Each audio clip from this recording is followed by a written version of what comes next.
बेसी भीतर ले गरमी दिहले बालेसी राजा हो हिट भइल देहिया हो हीटर से बेसी भीतर ले गरमी दिहले बालेसी जुआ त पसेना तनी देना त डोला का हटावा पिया पंखा हटावा पिया पंखा एसी लगा दो हटावा पिया पंखा एसी लगा दो हटावा पिया पंखा एसी लगा दो हटावा पिया पंखा एसी लगा दो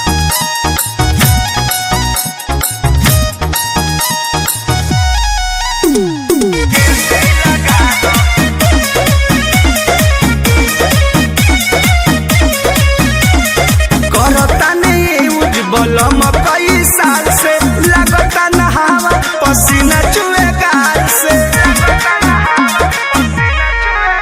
चाहे बेच पड़े घरवा से सारा अनाज हमरा बात के तराजा तो के मन पड़ी आज कहिए से कहता रसरधा पुरादा हटावा पिया पंखा हटावा पिया पंखा एसी लगा दो हटावा पिया पंखा एसी लगा दो हटावा पिया पंखा एसी लगा दो हटावा पिया पंखा एसी लगा दो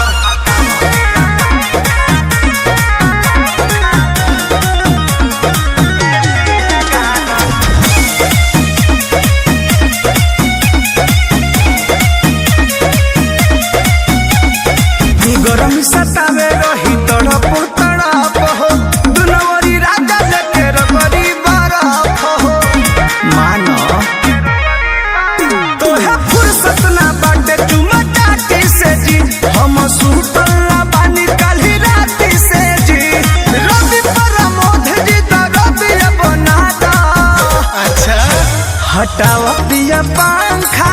लुंगी बालू हटावा पिया पंखा एसी लगा दो हटावा पिया पंखा एसी लगा दो हटावा पिया पंखा एसी लगा दो हटावा पिया पंखा एसी लगा दो लगवाना दीजिए प्लीज।